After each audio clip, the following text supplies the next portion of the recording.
నిన్నే కీర్తింతును, నీ ప్రేమను నేను చాటింతును. నిరతము నిన్నే కీర్తింతును, నీ ప్రేమను నేను చాటింతును. నీ ప్రేమ కౌగిలిలో, నీ హృదయలో గిలిలో, నీ ప్రేమ కౌగిలిలో, నీ హృదయలో గిలిలో నివసించెదా నేను కలకాలము. నా ప్రాణ ప్రియుడా నా యేసువా, నివసించెదా నేను కలకాలము. నా ప్రాణ విభుడా శ్రీ యేసువా, నీ ప్రేమ కౌగిలిలో,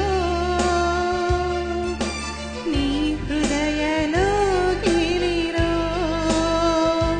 నీ ప్రేమ కౌగిలిలో, నీ హృదయలో గిలిలో.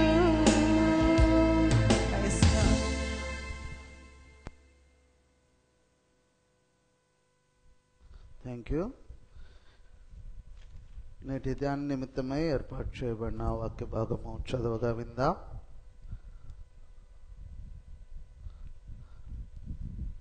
అపొస్తలుల కార్యములు 13వ అధ్యాయము 42వ వచనం నుండి 52 వరకు మన మధ్యలో జల్దంకి జీవన్ జ్యోతి గారు టీచర్ గారు ఉన్నారు. వారు వచ్చి దేవుని వాక్యాన్ని చదవాల్సిందిగా కోరుచున్నాం. అపొస్తలుల కార్యములు 13వ అధ్యాయము 42వ వచనం నుండి 52వ వచనం వరకు.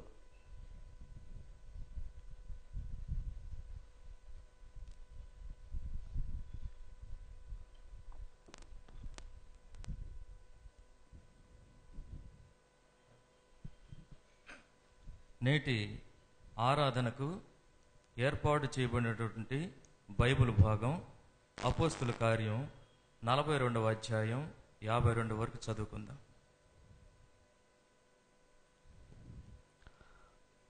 అపోస్తుల కార్యం 13వ అధ్యాయం 42వ వచనం నుంచి 52 వరకు చదువుకుందాం. వారు సమాజ మందిరములో నుండి వెళ్ళుచుండగా ఈ మాటలను మరుసటి విశ్రాంతి దినమున తమతో చెప్పవలనని జనులు వేడుకొనిరి.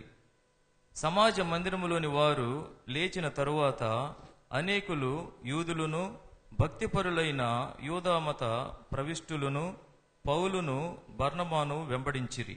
వీరు వారితో మాటలాడుచు దేవుని కృపయందు నిలకడగా ఉండవలెనని వారిని హెచ్చరించిరి. మరుసటి విశ్రాంతి దినమున దాదాపుగా ఆ పట్టణమంతయు దేవుని వాక్యము వినుటకు కూడి వచ్చెను. యూదులు జనసమూహములను చూచి మత్సరముతో నిండుకొని దూషించుచు పౌలు చెప్పిన వాటికి అడ్డము చెప్పిరి.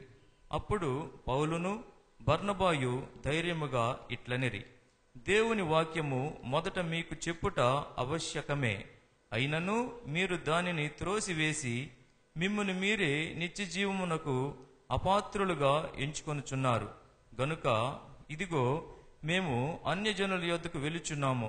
ఎలయనగా నీవు భూదిగంతముల వరకు రక్షణార్థముగా ఉండునట్లు నిన్ను అన్యజనులకు వెలుగుగా ఉంచియున్నాను అని ప్రభువు మాకాజ్ఞాపించిననిరి.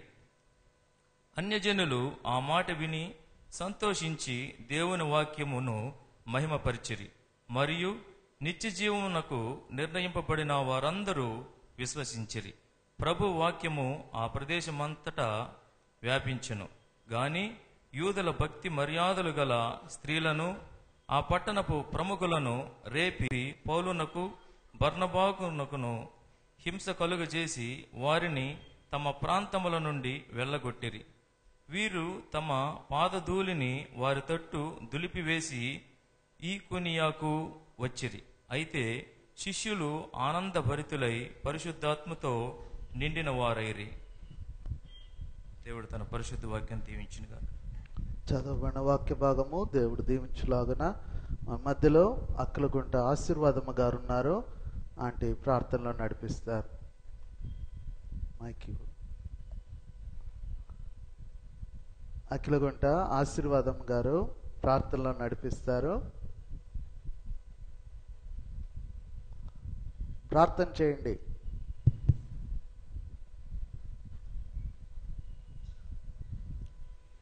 ప్రార్థన. స్తుతికి పాత్రుడా, సర్వోన్నతుడా, మహిమగల రాజా, నీ పాదాలకే స్తోత్రం నాయన, స్తోత్రం నాయన, అద్భుత కడ స్తోత్రం నాయన, ఆశ్చర్య కడ స్తోత్రం నాయన, స్తోత్రం నాయన. అయ్యా నీ పాదాలకే స్తోత్రం నాయన, స్తోత్రం నాయన. మమ్మల్ని అందరినీ నాయన ఈ ఆదివారం నాయన మిమ్మల్ని స్తుతించడకు, మిమ్మల్ని మాయపరచడకు, మిమ్మల్ని కనపరచడకు మమ్మల్ని ఎక్కడికి చేర్చిన దేవా నీ పాదాలకే స్తోత్రం నాయన, స్తోత్రం నాయన. అయ్యా నీ పాదాలకే స్తోత్రం నాయన. నాకు మాకు ఏ వాక్యం అవసరం ఆ వాక్యం అందించి మీరే మహిమపరచబడిన ఆయన. వాక్యంలో వేరు పారి ఉంటకు అంటగట్టబడి కృప దయచేయి నాయన. చెప్పబడిన వాక్యం నాయన మా హృదయంలో నాటుకొని కృప దయచేయి నాయన. నీ దాసుని బలపరచు, స్థిరపరచు, నీ కృపలో భద్రపరచు నాయన. నీ దాసుడు చెప్పే వాక్యం మా హృదయంలో నాటుకొని 100 అంతలు 60 అంతలుగాను 100 అంతలుగాను ఫలించు కృప దయచేయి నాయన. బలభరితమైన జీవితం నాకు మాకు దయచేయి నాయన. సంఘంలో సమాధానం ఐక్యమత్యం దయచేయి నాయన. సంఘస్థులందరినీ ఆశీర్వదించి దీవించు నాయన. నీ కృపలో భద్రపరచు నాయన. నీ కాపుదల భద్రత దయచేయి నాయన. నీ కృపాక్షేమలంతో తోడుగుంచి కాచి కాపాడి రక్షించు నాయన. ఆది నుండి అంతవరకు మీరే మామూలులో ఉండి నడిపించి మీరే ఘనపరచబడిన ఆయన. ఘనత మహిమ ప్రభావములు యేసు నామకే చెందినట్లు కృప దయచేయవల్లని యేసయ్య పాదముల యొద్ద బ్రతిమలాడి అడిగి వేడుకుంటున్నాను దయగల తండ్రి. ఆమేన్. Thank you. సమయంలో అందరం లేచి నిలబడదాం. అందరు కలిసి కీర్తన నుండి 242వ పాట దైవాత్మ పరిశుద్ధుడు అన్న పాటను పాడుకొని దేవుని వాక్య భాగంలోకి వెళ్దాం. మొత్తం ఉన్న 4 చరణాలు పాడుకుందాం. దైవాత్మ పరిశోధుడా ధారాళ ప్రేమను దండిగనిచి మామును దయాం దీవించుము, దయాం దీవించుము, దయాం దీవించుము. దండిగనిచి మామును దయాం దీవించుము. మయా జ్ఞానాంధకారము ప్రయాము చేయుము. నీ ఎక్కువైన తేజము మయందు పోయుము, మయందు పోయుము, మయందు పోయుము. నీ ఎక్కువైన తేజము మయందు పోయుము. మధుర్గుణంబులెల్లను చెదరగొట్టుము. మా పాపమాడు పూటకై నీ శక్తి చూపుము, నీ శక్తి చూపుము, నీ శక్తి చూపుము. మా పాపమాడు పూటకై నీ శక్తి చూపుము. సన్మార్గమందు నిత్యము మమ్ము నడుపుము. నీ మోక్షమందు పీమట మమ్మాదరింపుము, మమ్మాదరింపుము, మమ్మాదరింపుము. నీ మోక్షమందు పీమట మమ్మాదరింపుము.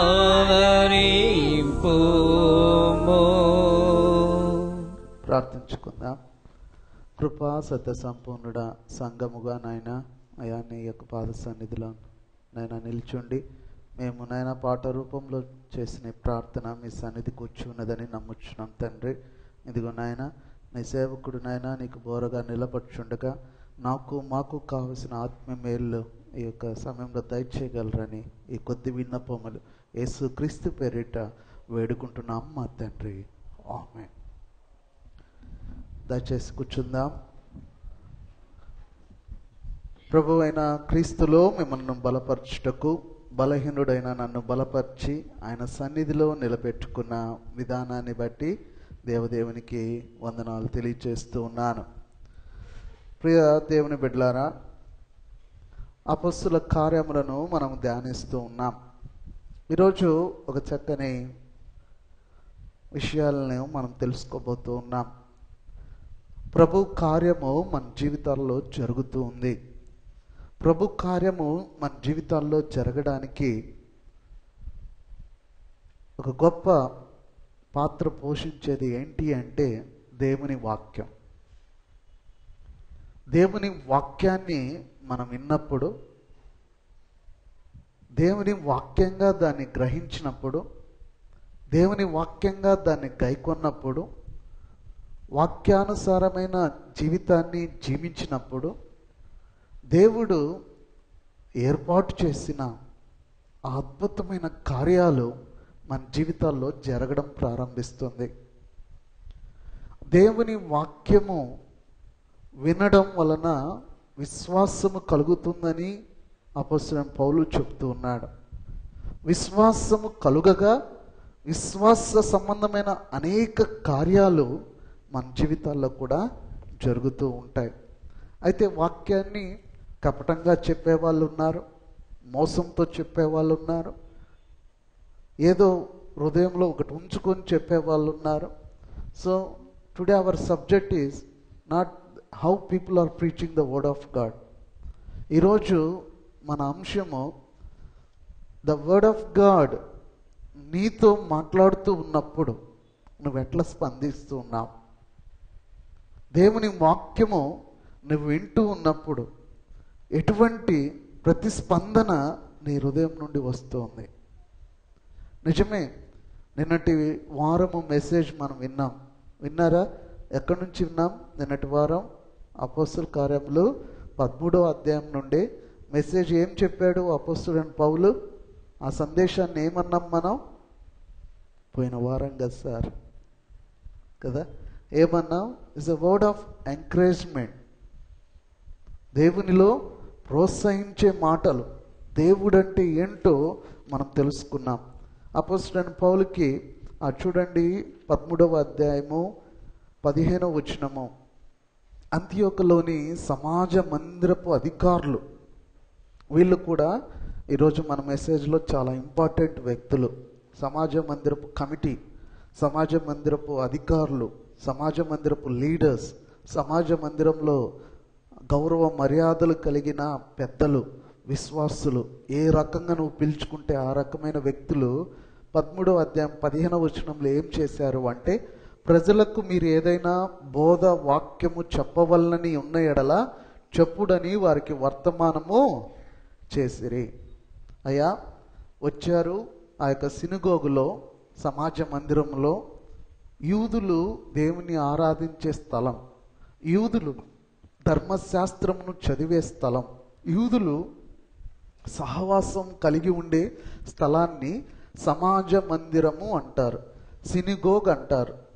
ముంబైలో ఉంది, మేము చూశాను. కేరళలో ఉంది. ఎక్కడైతే యూద సమాజం ఉంటుందో ఆ యూదులందరూ ఒక చక్కని ఆ యొక్క మందిరాన్ని ఏర్పాటు చేసుకుంటారు. ఆ మందిరంలో వారు యెరూషలేము వైపు ఆ యొక్క తమ ముఖములు తిరుగు రీతిగా ఆ యొక్క సమాజ మందిరాన్ని ఏర్పాటు చేసుకొని దేవుని వాక్యాన్ని, ధర్మశాస్త్రాన్ని ప్రతి దినము చదువుతూ ఉంటారు. అక్కడికి వెళ్ళి ఈ రీతిగా చదువుతూ ఉన్నప్పుడు మరి విశ్రాంతి దినాన there will be special worship కూడా ఉంటుంది. ఆ రీతిగా ఉన్నప్పుడు ఈ యొక్క పౌలు బర్నబా యెరూషలేం నుండి వస్తూ ఉన్నారు, మిషనరీస్గా బయలుదేరి వచ్చారు. అంత్యోలకు వచ్చినప్పుడు రెగ్యులర్ రీడింగ్ అంతా అయిపోయిన తర్వాత వీళ్ళకి చెప్తున్నా, అయ్యా ఏదైనా దేవుని వాక్యం, బోధ వాక్యం, ద వర్డ్ ఆఫ్ ఎంకరేజ్మెంట్ ఏమైనా చెప్తావా అంటే దొరికింది మంచి అవకాశం. సో పౌలు నిలబడ్డాడు, తన చేతులు చాపాడు, ప్రజలందరికీ చెప్తూ ఉన్నాడు, నేను చెప్పే దేవుడు వ్యక్తిగతమైన దేవుడు, నేను చెప్పే దేవుడు విడిపించే దేవుడు, నేను చెప్పే దేవుడు సహించే దేవుడు, నేను చెప్పే దేవుడు తీర్పు తీర్చే దేవుడు, నేను చెప్తున్న వాక్యము దాతృత్వము గల దేవుని గురించి చెప్తున్నాను, నేను చెప్తున్న వాక్యము న్యాయం తీర్చగలిగిన దేవుని గురించి చెప్తున్నాను, నేను చెప్పే వాక్యము ఆయన ఓర్చుకునేవాడని చెప్తున్నాను, నేను చెప్పే వాక్యము నమ్మకమైన వారి గురించి చెప్తున్నాను, నేను చెప్పే వాక్యము రక్షకుని గురించి చెప్తున్నాను, నేను చెప్పే వాక్యము పరిశుద్ధుని గురించి చెప్తున్నాను, నేను చెప్పే వాక్యము పునరుద్ధానుడి గురించి చెప్తున్నాను, నేను చెప్పే వాక్యము అనుగ్రహం గలవాని గురించి చెప్తున్నాను, నేను చెప్పే వాక్యము క్షమించే వాని గురించి చెప్తున్నాను, నేను చెప్పే వాక్యము నీతి కలిగిన వారి గురించి చెప్తూ ఉన్నాను. ఈ వాక్యం అంతా అయిపోయింది, మెసేజ్ అంతా అయిపోయిన తర్వాత కంపల్సరీ రెస్పాండ్ వస్తుంది కదండి. ఏమైనా స్పీకర్ని మనం పిలుచుకొచ్చి సార్ వాక్యం చెప్పమనగానే ఎవ్రీబడి విల్ హ్యావ్ రెస్పాండ్. ఎటువంటి రెస్పాండ్ ఉంటుంది? మామూలుగా ఇట్లాంటి పెద్ద చర్చిల్లో ఏం చెప్తారంటే, అబ్బాబ్బలే చెప్పారండి ఈరోజు వాక్యము బాగా చెప్పారు. ఇంకొంచెం అడుగు ముందేసి చెప్పే వాళ్ళు కూడా ఉన్నారు. ఏమంటారు? ఇటువంటి వాక్యము ఇప్పుడు దాకా నా జీవితంలో వినలేదు సార్. పాప మా పాస్టర్ ఏదో అతను పిలిస్తే ఆ పాస్టర్ని కూడా అంటారు అనమాట, ఈయన ఉన్నాడు సార్ ఏం చెప్తాడు, మీలాగా ఎప్పుడు ఎవరు చెప్పలేదు సార్. అదొక స్పందన. ఇవన్నీ కూడా నోటి మాటల స్పందన. ఇవి వాటి యందు ఏ స్పీకర్ అయినా ఆనందిస్తూ ఉన్నాడంటే is not the right speaker at all. మీరు వచ్చి ఆ చెప్పే స్పీకర్కి ఈరోజు భలే చెప్పావమ్మా అనగానే ఉబ్బిపోయింది అంటే she's not the right servant of God. ఆమె నిజమైన దైవ సేవకురాలు కాదు, తాను చెప్పింది నిజమైన దైవని వాక్యమో కాదు. ప్రజల మెప్పు పొందడానికో ప్రజల నుండి సర్టిఫికెట్స్ పొందడానికో స్పీకర్ మెసేజ్ చెప్తూ ఉన్నాడు అంటే is not doing the right thing. ఎందుకు అంటే వాక్యం అంటే ఏంటండి? Is the word of encouragement. సువార్త అంటే ఏంటి? ద మంచి సువార్త. దేవుని ప్రేమ యేసుక్రీస్తు ద్వారా ఎలాగ వస్తున్నదని, దేవుని వాక్యానికి ఉన్న స్వభావం ఏంటి, అది చొచ్చుకొని విభజించగలిగిన అనుభవం అది. అందుకే అంటాడు ఎబ్రిల్కి రాసిన పత్రిక 4వ అధ్యాయము 12వ వచనంలో, ఎందుకనగా దేవుని వాక్యము సజీవమై బలము గలదై రెండంచుల ఎటువంటి ఖడ్గము కంటెను వాడిగా ఉండి ప్రాణాత్మలను కీళ్లను మూలుగను విభజించినంత మటుకు దూరుచు హృదయం యొక్క తలంపులను ఆలోచనలను శోధించుచున్నది. ఏం చేస్తుంది ఈ వాక్యము? రెండంచుల ఖడ్గం వంటిది. అది చెప్పి కరెక్ట్గా భారముతో దేవుని పరిశుద్ధాత్మకు లోబడి దాంతో చెప్తూ ఉన్నప్పుడు ద స్పీకర్ అల్టిమేట్ గోల్ ఏంటో తెలుసా? ప్రాణాత్మలను కీళ్లను ఏం చేస్తుంది? మూలుగులను విభజింత మటుకు దూరుతుంది ఆ వాక్యము. దేవుని సేవకుడు నిలబడి వాక్యం చెప్తూ ఉన్నప్పుడు ఆ వాక్యము హృదయం యొక్క తలంపులను ఆలోచనలను శోధిస్తుంది. ధైర్యంగా దేవుని వాక్యాన్ని పౌలు చెప్పాడు. ధైర్యంగా దేవుని వాక్యాన్ని చెప్పినప్పుడు హృదయాలను తలంపులను ఆలోచనలను ఆయన వాక్యము శోధింపచేసింది. అరే నేను దేవుణ్ణి సమాజ మందిరంలోకి వస్తున్నాను, సమాజ మందిరంలో అన్ని ఆచారాలు చేస్తూ ఉన్నాను, ఈ యొక్క యూదా సంబంధమైన ఆచారాలన్నీ చేస్తున్నప్పటికీ కూడా ఈరోజు నేను విన్న వాక్యము ఆ యొక్క చక్కని మాట ఉంది చూడండి 42వ వచనంలో 43వ వచనంలో, అనేకులు యూదులను భక్తిపరులైన యూదా మత ప్రవిష్టులను ఎవరు వీళ్ళు? మత ప్రవిష్టులు. వీళ్ళందరూ అప్పుడు దాకా రోజు ధర్మశాస్త్రం చదువుతున్నారు, అన్ని చేస్తున్నారు. పౌలు వాక్యము చెప్పిన తర్వాత వారి హృదయములను, వారి తలంపులను, వారి ఆలోచనలను శోధింప చేయబడిన తర్వాత వి వాంట్ మోర్, మాకు ఎక్కువ కావాలి. That's what. దేవుని వాక్యాన్ని నమ్ముకున్న దైవ సేవకుడు ఎవరి దయా దాక్షిణ్యాల మీద బ్రతకవలసిన అవసరము లేదు. 3.5 years బ్యాక్ నేను ఇదే పులిపేటకు పిలువబడ్డాను. నా యొక్క ఏంటి? ఆ రోజు దేవుని వాక్యాన్ని చెప్పడానికి ఇక్కడ పిలువబడ్డాను. నిలబడి నేను చెప్పిన మొట్టమొదటి వాక్యం ఇదే సంఘంలో, ఎవరికైనా గుర్తుందో లేదో, ఎఫెసీయులకు రాసిన పత్రిక 3వ అధ్యాయము. దేవుని జ్ఞానమునకు మించిన దేవుని ప్రేమను తెలుసుకున్నటకు మీరు శక్తి గలవారు కావాలని నేను ప్రార్థిస్తూ ఉన్నాను. I don't know what happens in the past. దాని ముందు వారం ఏం జరిగిందో ఇక్కడ నాకు తెలియదు. వాళ్ళు నన్ను తీసుకొచ్చి ఇక్కడ వాక్యం చెప్పమని చెప్పారు. ఎస్, నాకు తెలిసిందల్లా వాక్యం చెప్పడమే, ఆ వాక్యాన్ని ఉన్నట్టుగా చెప్పడమే. దేవుని ప్రేమను మనం ఎందుకు తెలుసుకోవాలో చెప్పాను. దేవుని ప్రేమను తెలుసుకుంటే ఎలా దాన్ని తెలుసుకొని దాన్ని అన్వయించుకోవాలో చెప్పాను. ఆ ప్రేమను తెలుసుకున్నప్పుడు ఎలా ముందుకు వెళ్తామని చెప్పినప్పుడు కమిటీ వారు they ask me to be pastor. వాక్యంలో ఫ్రీడమ్ ఇచ్చినంత వరకు ఐ విల్ బి హియర్, అది లేనప్పుడు I will be not here. Thank God, దేవుడు చక్కని కమిటీని ఇప్పుడు వరకు వాక్య విషయంలో ఒక్క కామెంట్ కూడా పెద్దలు నా వరకు తీసుకొని రాలేదు. That was the great thing. ఎందుకు అంటే I believed in the word of God. నేను దినం ఒక పల్లెటూరు నుంచి ఒక పాస్టర్ యవనస్తుడు వచ్చాడు. మాట్లాడుకుంటూ ఉన్నా ఇద్దరము అనేక విషయాలు. సార్, పెద్ద చర్చి, ఇది చూస్తే మాకు చాలా సంతోషం సార్, మీతో మాట్లాడాలని వచ్చాం. మంచిది నాయన, వెరీ గుడ్. ఇట్లా ఊరికి వచ్చినప్పుడల్లా కలిసి మాట్లాడుతూ ఉండు. అయితే మాటల్లో అతను దొర్లాడు. ఈ బ్యాప్టిస్ట్ చర్చెస్ మారవు సార్. ఎవడైనా ఆ మాట నాతో అన్నాడంటే నాకు చాలా కోపం వస్తుంది. నేను ఇక్కడ పని చేస్తున్నదే మార్చుకోవడానికి. నువ్వెవరు? పాస్టర్వి. ఎంత ఇస్తున్నారు జీతం అని అడిగాడు. నేను చెప్పనని చెప్పాను. నీకెంత వస్తుంది? నాకు 3,000 ఇస్తున్నారు సార్, నాకు ఇల్లు ఇస్తున్నారు, చర్చ్ ఉంది, నాకు ఏదైనా సహాయం కోసం ఇక్కడికి వచ్చానన్నప్పుడు చెప్పాను, సహోదరుడా, ఎంతోమంది బైబిల్ కాలేజ్ చదివి వాళ్ళకి చర్చెస్ లేకుండా తిరుగుతున్నారు. నీకు అమౌంట్ ఇచ్చి ఆ ఊర్లో ఉంచి చర్చిని ఇచ్చారు. నువ్వు బ్యాప్టిస్ట్ గురించి, బ్యాప్టిస్ట్ వరల్డ్ గురించి నువ్వు ఆలోచించద్దు.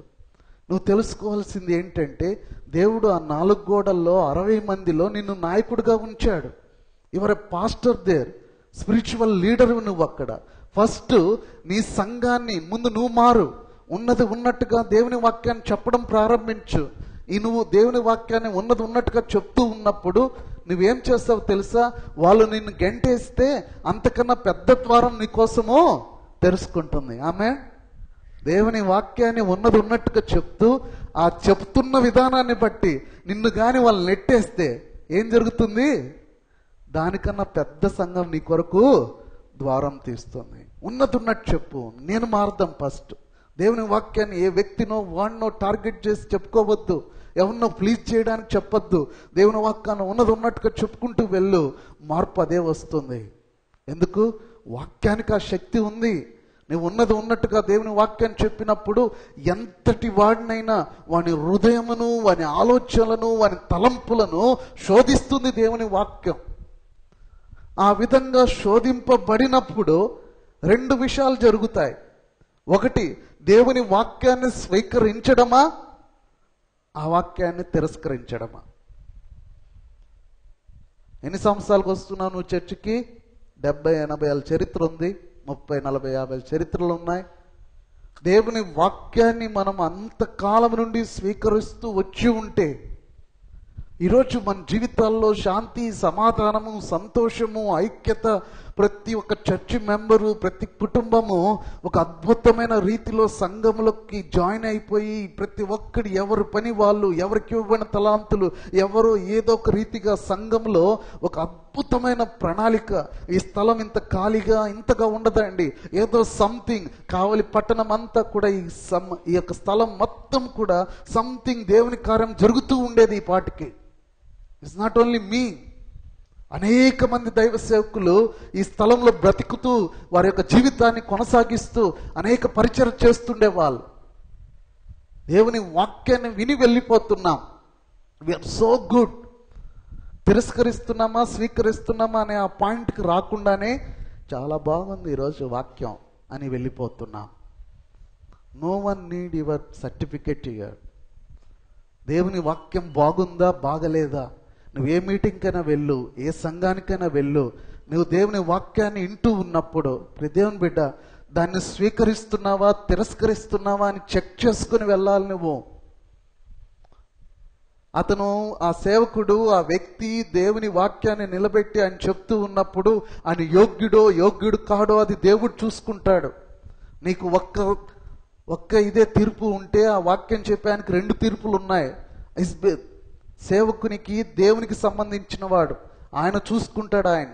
కానీ దేవుని వాక్యాన్ని చెప్పుకోవడానికి ఒక గాడిదగా తను నిలబెట్టి ఆయన ద్వారా మాట్లాడుతూ ఉన్నప్పుడు నువ్వు చేయాల్సింది ఆయన పొగడ్డమో, ఆయన చెప్పిన మాటలకు గొప్పగా ఆయనకి ప్రస్తుతించడమో, లేకపోతే భలే చెప్పేవని చెప్పే సర్టిఫికెట్ ఆయనకు వద్దు. నువ్వు వింటున్న వాక్యం నువ్వు స్వీకరిస్తున్నావా తిరస్కరిస్తున్నావా?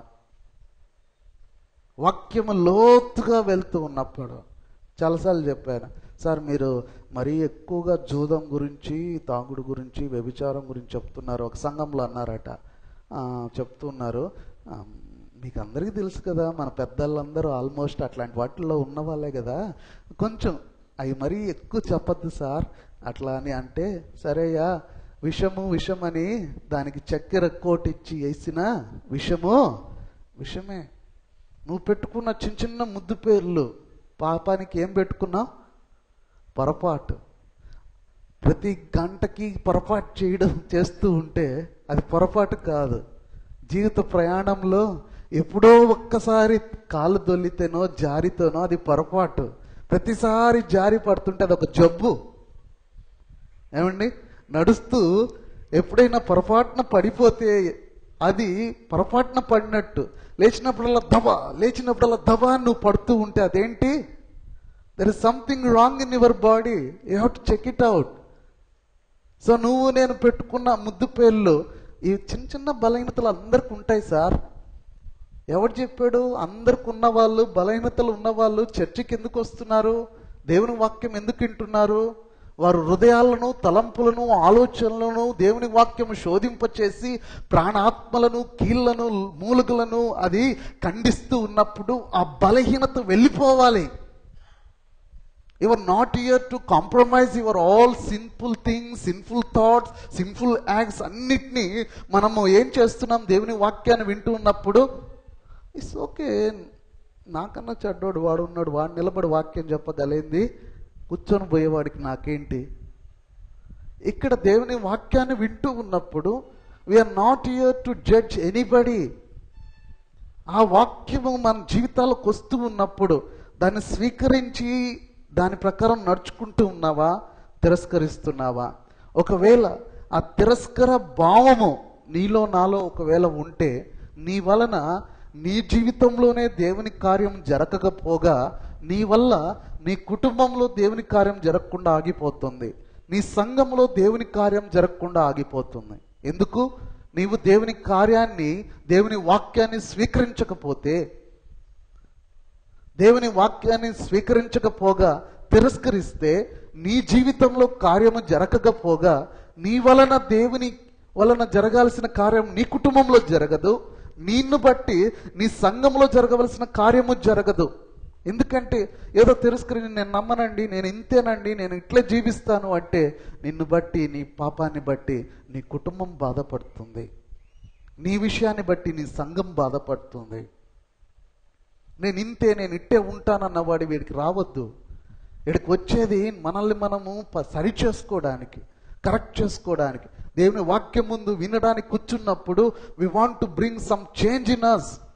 ప్రభువు ఏదో మీకు చక్కని మాటలు చెప్పి మంచి ఫ్యాన్ అన్నీ వేసి కంఫర్ట్గా పెట్టి ఈ 2 గంటలు మిమ్మల్ని కూర్చోబెట్టి లాలిపాడి పంపించడానికి కాదు సంఘానికి మనం వచ్చేది. దర్ ఇస్ సంథింగ్ చేంజ్ రావాలి. నువ్వు వాక్యం విన్నప్పుడు స్వీకరించు, అదే ఆప్షన్ సంఘానికి వచ్చేవాడికి.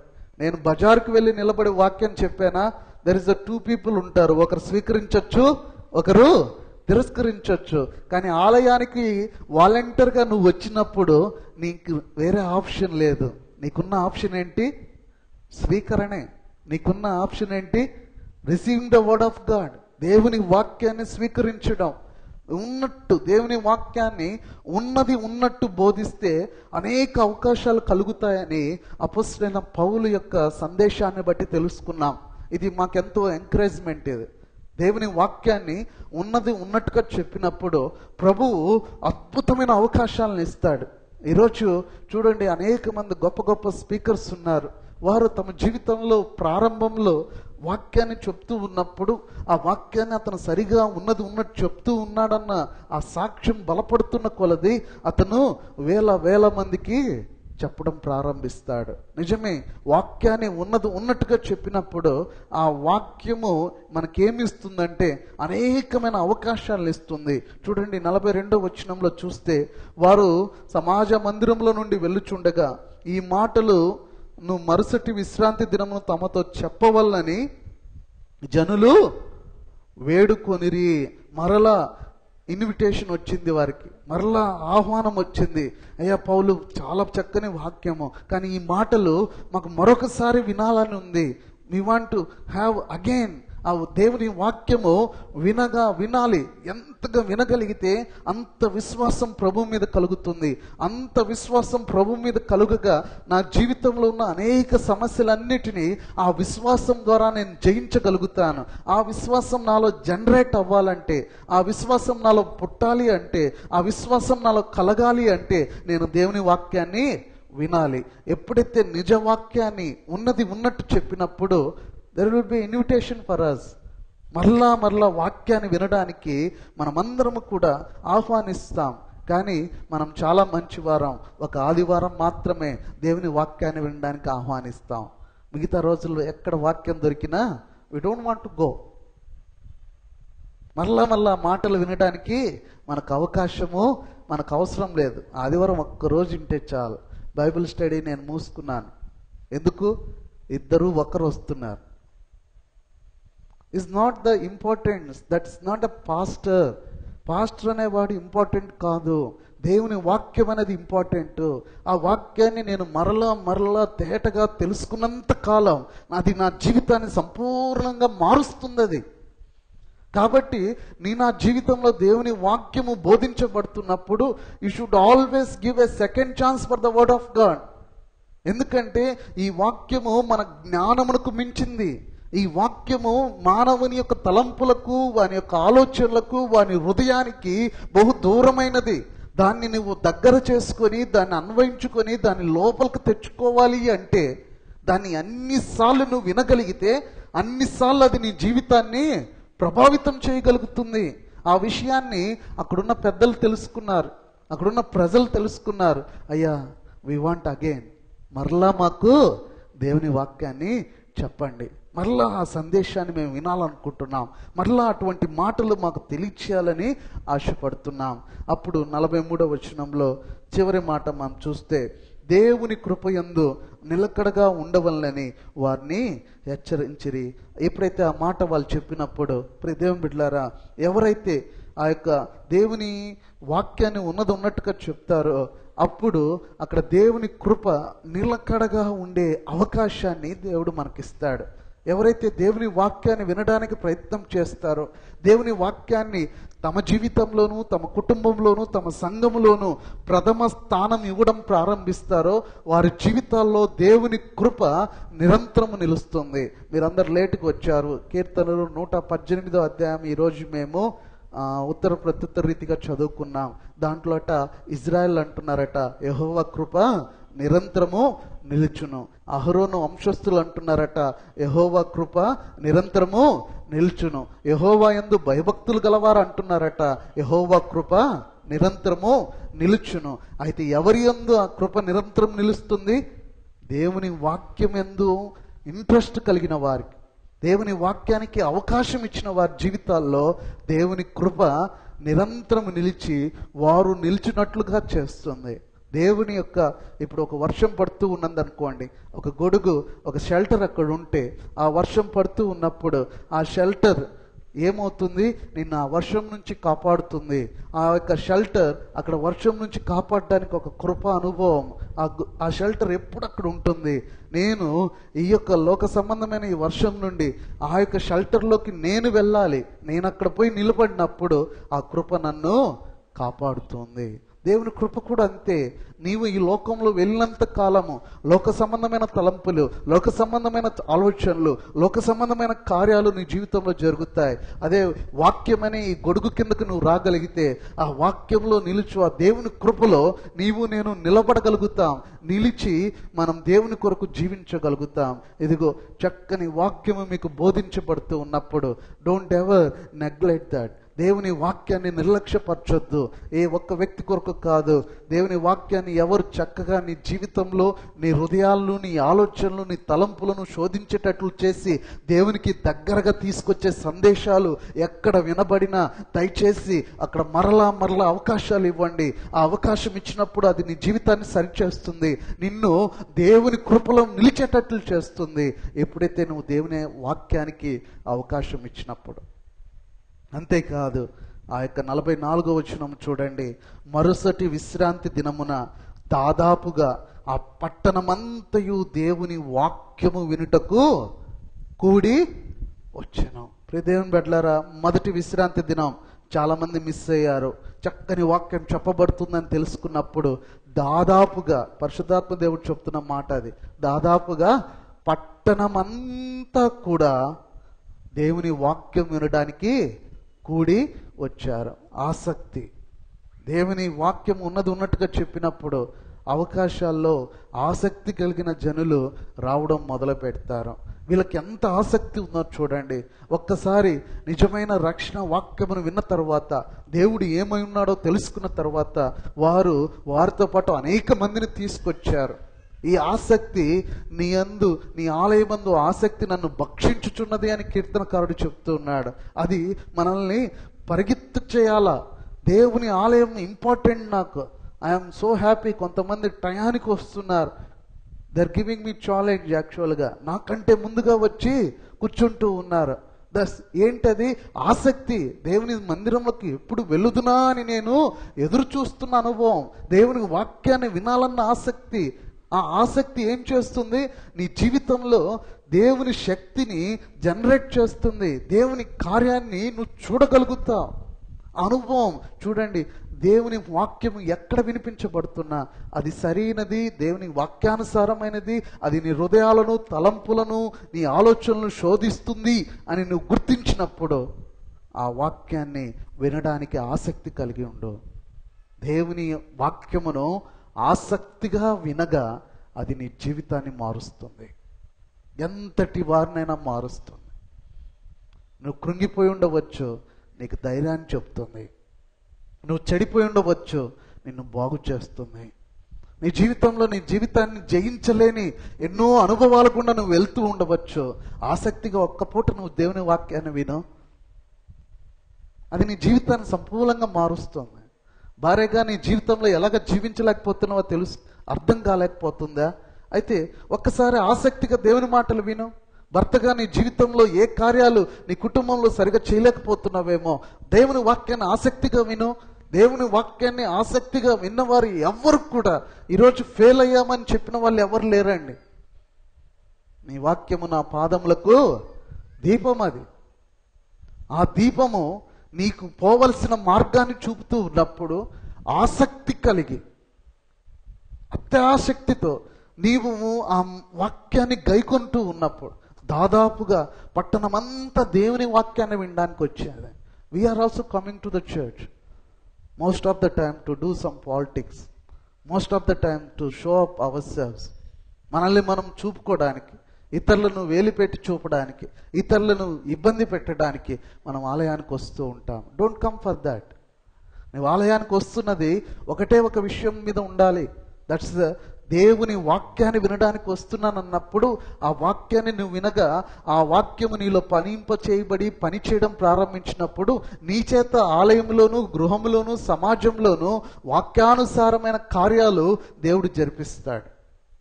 ఆసక్తి. ఈరోజు మనము ఈ క్రైస్తవమైన మత ముసుగులో మనందరికీ నిర్లక్ష్యం వచ్చేసింది. దేవుని వాక్యం అంటే ఆసక్తి లేదు. వీఆర్ నాట్ సిట్టింగ్, ఏదో భయభక్తులతో దేవుని వాక్యాన్ని మనం వినడం లేదు.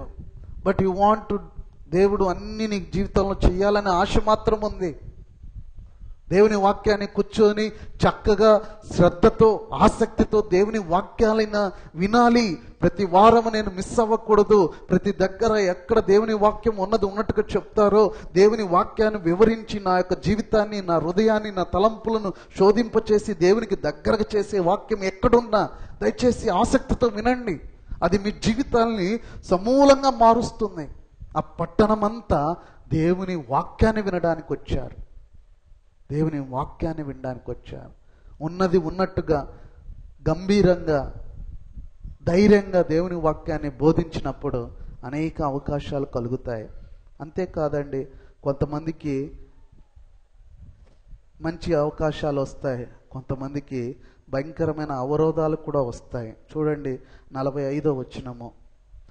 యూదులు జనసమూహములను చూచి మత్సరముతో నిండుకొని దూషించుచు పౌలు చెప్పిన వాటికి అడ్డము చెప్పిరి. ఈ యొక్క సమాజపు మందిరపు పెద్దలే అయా వచ్చి బోధవాక్యం చెప్పమన్నారు. వీళ్ళు చెప్పారు, ప్రజలు దాన్ని విన్నారు, మరొక అవకాశం ఇచ్చారు, ఆహ్వానించారు, ఆసక్తి కలిగి అందరూ వచ్చారు. దాదాపు పట్టణం అంతా రాగానే ఇక్కడ మత్సరముతో కూడిన తిరస్కరణ అవరోధాలని కలిగిస్తుంది. మత్సరముతో కూడిన తిరస్కరణ ఇస్ అ జెలసీ. దేవుని వాక్యం చెప్తుంది, ఇంగ్లీష్లో అయితే they were jealousy about this. ఏంటంటే అండి, they are so much jealousy. ఈ మత్సరం ఏం చేస్తుందంటే, ఈ మత్సరము దేవుని కార్యాలు జరగకుండా ఆటంకం కలిగిస్తుంది. ఈ మత్సరం కొందరేమో ఆసక్తిగా అవకాశాలు ఇస్తూ ఉంటే వీళ్ళేమో ఏం చేస్తున్నారు, మత్సరంతో తిరస్కరిస్తున్నారు. ఆ మత్సరంతో తిరస్కరించినప్పుడు దేవుని కార్యమే పౌలు చేస్తున్నాడు. రక్షణ కార్యాన్ని ఉన్నట్టుగా ప్రజలకు తెలియచేస్తూ ఉన్నప్పుడు వీళ్ళు ఏం చేస్తున్నారండి, యూదులు మత్సరంతో నిండుకొని దూషిస్తూ ఉన్నారు. ఇట్స్ సంథింగ్, దేవుని చిత్తం నెరవేర్పడడానికి ఎప్పుడు జరగనివి నీ జీవితంలో జరుగుతూ ఉన్నత స్థితికి మనం వెళ్ళడానికి దేవుని కార్యాలు జరగడం ప్రారంభిస్తూ ఉన్నప్పుడు నీ హృదయం మత్సరంతో నిండిందా, నువ్వేం చేస్తావో తెలుసా? నువ్వు ఇతరులను దూషించడం ప్రారంభిస్తావు, ఇతరులకు అడ్డం చెప్పడం ప్రారంభిస్తావు. మేము చేయం, మేము ఇంతే, ఇది ఇంతే, మేము ఇట్లే వెళ్తాం. అనేక సమస్యలకు కారణాలు అవే. ఈరోజు క్రైస్తవ సంఘం ఎదుర్కొంటున్న గొప్ప పాపం ఏంటంటే మత్సరం, జలసి. ఆ జలసిని సాతాను కూడా చక్కగా వాడుకుంటాడు. చాలా మంది నా దగ్గరకు వస్తారు, దే ఆర్ వెరీ గుడ్. అటు చెప్పిన వారందరూ తప్పని నేను చెప్పడం లేదు, కానీ అది నాకు పాపమని ఉచ్చు లాంటిది. They may come with plain heart. మంచి హృదయంతో నా దగ్గరకు రావచ్చు. పాస్టర్ గారు, మీరు వచ్చిన తర్వాత ఈ సంఘం చాలా బాగైంది. వెల్ అండ్ గుడ్, అది నిజం అవ్వచ్చు. ఆ చెప్పిన వ్యక్తి కూడా ఏమవ్వచ్చండి, తను ప్లెయిన్ హార్ట్తోనే చెప్పుండవచ్చు. కానీ అది ఏం చేస్తుందంటే నన్ను ముందుగా పాడు చేస్తుంది. తర్వాత నా పక్కన కమిటీ వారందరూ ఉన్నారనుకోండి, ఒక్కొక్కరు ఒక్కొక్క రీతిగా దాన్ని రీడ్ చేయడం ప్రారంభిస్తారు. ఒక్కొక్కరము ఒక్కొక్క రీతిగా దాన్ని జల్లసిగా దాన్ని మనం రూపాంతరం చేసుకున్నప్పుడు అది ఏం చేస్తుందంటే ఒకరినొకరు దూషించుకునే స్థితికి తీసుకువెళ్తుంది, ఒకరికి ఒకరము అడ్డం చెప్పుకునే స్థితికి వెళ్తుంది. అప్పుడు ఆ సంఘము, ఆ కుటుంబము, ఆ యొక్క సమాజము కుప్పకూలుతుంది. ఎస్, దేవుడు ఒక్కొక్కరిని నిలబెట్టుకుని ఆ కార్యాలు చేస్తూ ఉన్నప్పుడు మన జీవితాల్లో ఆ యొక్క మత్సరంతో కూడిన తిరస్కరణ ఏం చేస్తుంది అంటే మనల్ని దూషణ పాలు, ఇతరులను దూషించేటట్లు చేస్తుంది. అంతేకాకుండా ఇతరుల దేవుని కార్యాన్ని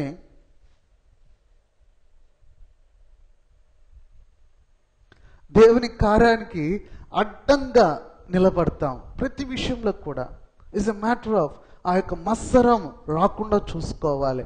అందరూ పట్టణమంతా రాగానే యూదులకి ఆ మత్సరం రావడానికి కారణం ఏంటంటే they have misconceived rights. They think they have a privilege status as a only people of God. మేము మాత్రమే దేవుని ప్రజలం. ఇక్కడేంటి, పట్టణమంతా అన్యులంతా కూడా వచ్చి కూడి దేవుని వాక్యాన్ని వింటూ ఉన్నారు. అన్యులందరూ కూడి వచ్చి దేవుని వాక్యాన్ని, రవి అక్కడే పెట్టాయా, మళ్ళీ తెద్దులే, ఒకటి తెచ్చావు కదా అక్కడ పెట్టు. అన్యులందరూ కూడి దేవుని యొక్క వాక్యాన్ని వింటూ ఉన్నప్పుడు యూదులుగా వారి హృదయములో ఒక బాధ ఏంటి, ఆ మిస్కన్సీవ్డ్ రైట్స్. ఇక్కడ వచ్చి వాక్యం వినాలంటే మేమే వినాలా, ఇది మా దేవుడు, మేము ఆయన ప్రజలము, మేమే వాగ్దాన పుత్రులము, మేమే దత్తపుత్రులమనే మిస్కన్సీవ్డ్ రైట్స్ వల్ల దేవుని రక్షణ ద్వారాలు ప్రపంచం నలుమూలలో ఉన్న అనేక మందికి తెలుసుకున్నబడినప్పుడు వీళ్ళు దాన్ని అర్థం చేసుకోవడం లేదు. అది ఏం జరుగుతుంది, మత్సరంతో కూడిన తిరస్కరణ. We're only the people of God. ఒకసారి సంఘాల్లో ఇదే జరుగుతూ ఉంటుంది. ఏంటండి, ఎవరైనా బయట వారు వచ్చినప్పుడు నువ్వెవరు, నువ్వేంటి, నువ్వెక్కడి వాడివి అని వారిని ప్రశ్నించి వారిని మనం ఏం చేస్తామంటే దూషణ చేస్తూ వారిని వారి యొక్క జీవితాల్లో అడ్డంగా మనము ఉంటూ ఉంటాం. ఇక్కడ యూదులు అదే చేస్తూ ఉన్నారు. నువ్వు తిరస్కరిస్తే అక్కడి నుంచి వెళ్ళిపో, అంతేకాని దేవుని అడ్డంగా, దేవుని కార్యాలకు అడ్డంగా ఉండొద్దు. That's not the right thing. అదే రీతిగా ఈ యొక్క తిరస్కరణ ఏం చేస్తుందో తెలుసా? అదే 46వ వచనంలో చూడండి. అప్పుడు పౌలును బర్నబాయు ధైర్యముగా ఇట్లా అనిరి, దేవుని వాక్యము మొదట మీకు చెప్పుట ఆవశ్యకమే. నిజమే, యూదులకు మొదట దేవుని వాక్యం చెప్పాలి. ఆదికాండము 12వ అధ్యాయం 3వ వచనము, ఆదికాండము 12వ అధ్యాయం 3వ వచనము, భూమి యొక్క సమస్త వంశములు నీయందు ఆశీర్వదించబడినని అబ్రహాముతో దేవుడు చెప్తాడు. అదే రీతిగా రోమిలకు రాసిన పత్రిక 9వ అధ్యాయము 1 నుంచి 5 వరకు మనం చూస్తే క్రీస్తు యూదుల నుండి రావాలని చెప్పబడుతూ ఉంది. క్రీస్తు అదే మన 13వ అధ్యాయంలో కూడా యూదుల నుండి రక్షణ వచ్చునని దేవుని యొక్క వాక్యం చెప్తాడు అపోస్తలుడైన పౌలు కూడా.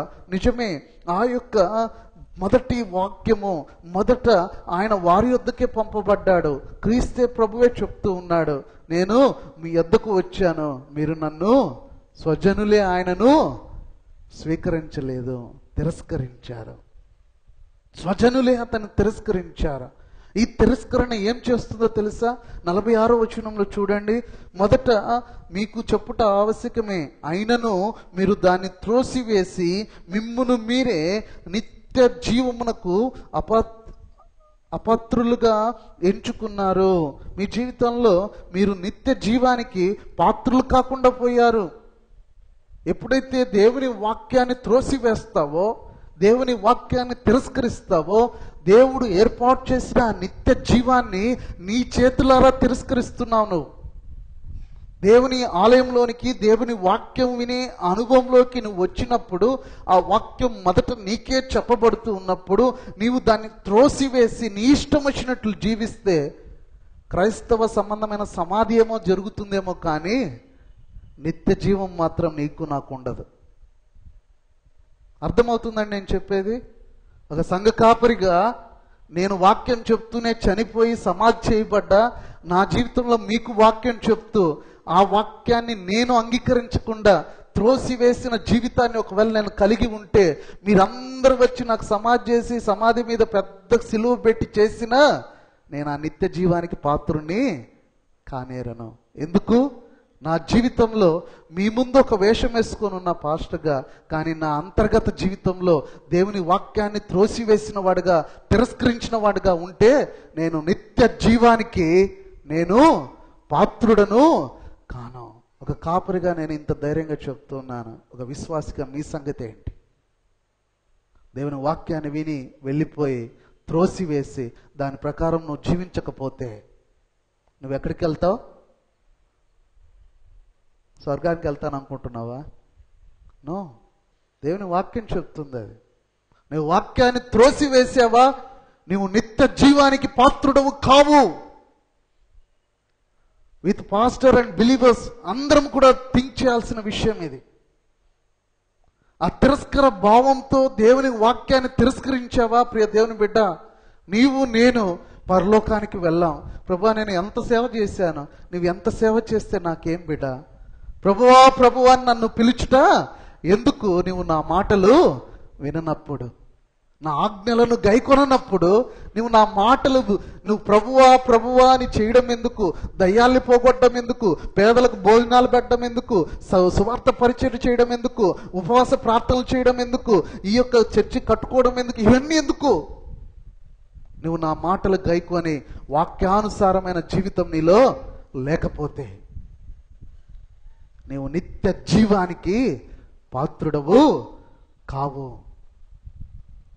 అర్థమవుతుందా? దేవుని వాక్యాన్ని నువ్వు విని ఏదో సింపుల్గా ఈరోజు ఆదివారం వచ్చాము, ఆదివారం కాబట్టి నేను చర్చికి వెళ్ళకపోతే నాకు మనసు ఎలాగో ఉంటుందని వచ్చావనుకో, well and good, no problem, వచ్చి కూర్చో, మాకేం ఇబ్బంది లేదు. కానీ విని దాన్ని త్రోసివేసి నీ జీవితం నుండి బయటికి వెళ్తూ ఉండి లోక జీవితాన్ని నువ్వు కలిగి ఉంటే నీవు నేను నిత్య జీవానికి పాత్రలం కాము. ఇది చాలా బాధపడాల్సిన విషయం. చాలా భారంతో చెప్తున్న మాట ఇది. నేను మీ జీవితాల్లో దేవుని వాక్యాన్ని నిర్లక్ష్యం చేసి దాన్ని మీ జీవితం నుండి త్రోసివేసి మీ ఇష్టం వచ్చినట్లు జీవిస్తూ ఉంటే మనం ఎవ్వరము కూడా నిత్య జీవానికి వారసులము కాము. అపొస్తలుడు పౌలు అదే చెప్తా, యూదులారా ఈ సువార్త ముందు మీకే వచ్చింది. ఈరోజు మనకంటే ఎప్పటి నుంచో చిన్నప్పటి నుంచి సండే స్కూలు, యూత్, శీల సమాజం, పెద్ద సమాజం, అన్ని కమిటీల్లో అన్నీ ఉంటున్న మనము నిజమైన దేవుణ్ణి కలిగి వాక్యాన్ని గ్రహించి దైవభక్తి కలిగిన భక్తి జీవితాన్ని జీవించలేకపోయినా ఇప్పుడిప్పుడే క్రైస్తవంలోకి వస్తున్న హైందవ సహోదరి సహోదరులు దేవుని వాక్యాన్ని స్వీకరించి భయభక్తులతో దేవుణ్ణి ఆరాధిస్తూ ఉన్నారు. వాళ్ళు దేవుని నిత్య జీవానికి పాత్రలు అవుతారేమో, కానీ ఎంతో కాలం నుండి క్రైస్తవులుగా చెప్పుకుంటున్న మనము ఈ వాక్యాన్ని స్వీకరించక త్రోసివేస్తే మనం ఏమవుతాం? నిత్య జీవానికి పాత్రలం కాం. ఆ యూదుల కన్నా భయంకరంగా ఉంది నేటి క్రైస్తవ సంఘం. యేసుప్రభు అందుకే ఆ యూదుల ఆ మత విషయంలో, ఆ ఆచార విషయాల్లో వాళ్ళని చూచి యేసుప్రభు హృదయం చాలా కఠినంగా మారేదట. ఎంత కఠినంగా తిట్టేవాడంటే వేషధారులరా అనేవాడు, మొండి జనాంగమా అనేవాడు, సున్నం కొట్టిన సమాధులరా మీరు అని వాళ్ళని తిట్టేవాడు.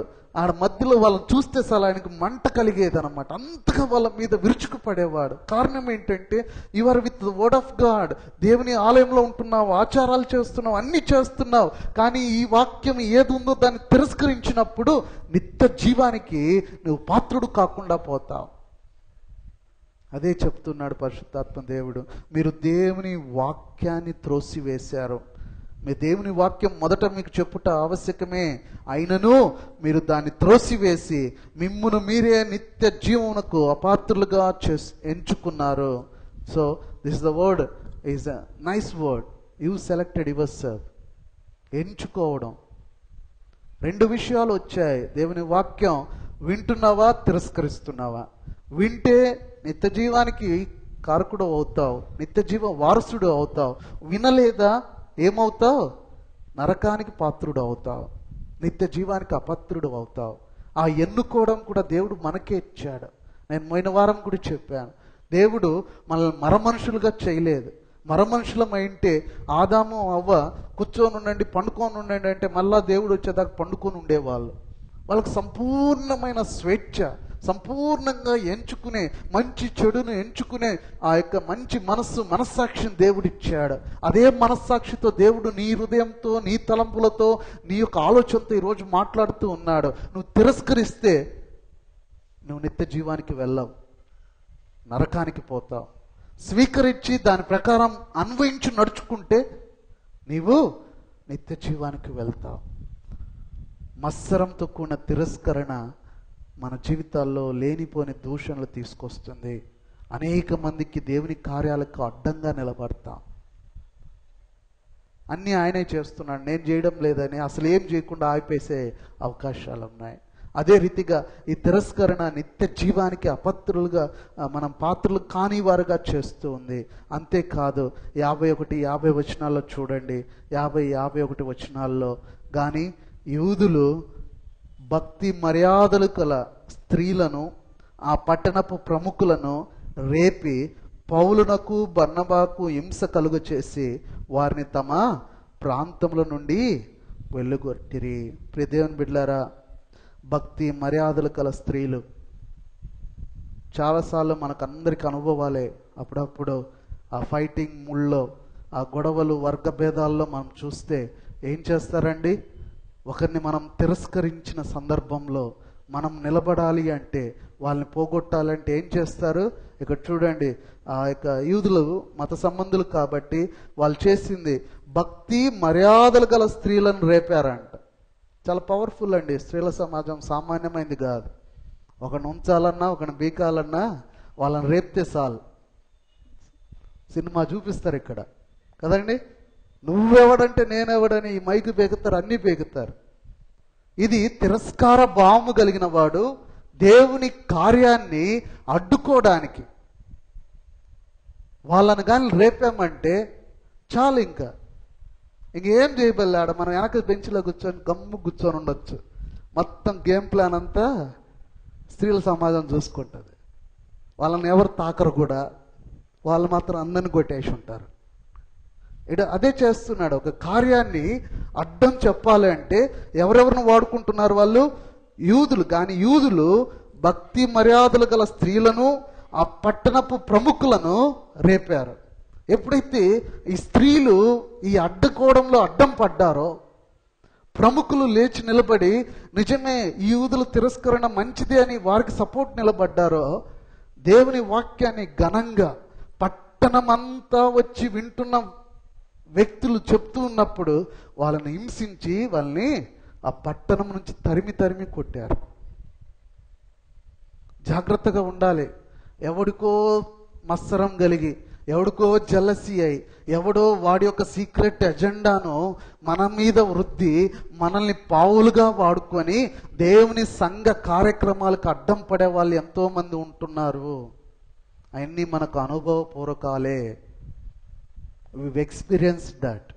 మనం అనుభవించి ఉన్నాము వాటిని. So we should find out, ఏంట్రా వీడు మాట్లాడేది ఏంటి, జరుగుతున్నది ఏంటి, ఎక్కడ ఏం చేస్తున్నాడు, నన్నెందుకు అక్కడ పావుగా వాడుకుంటూ ఉన్నాడు.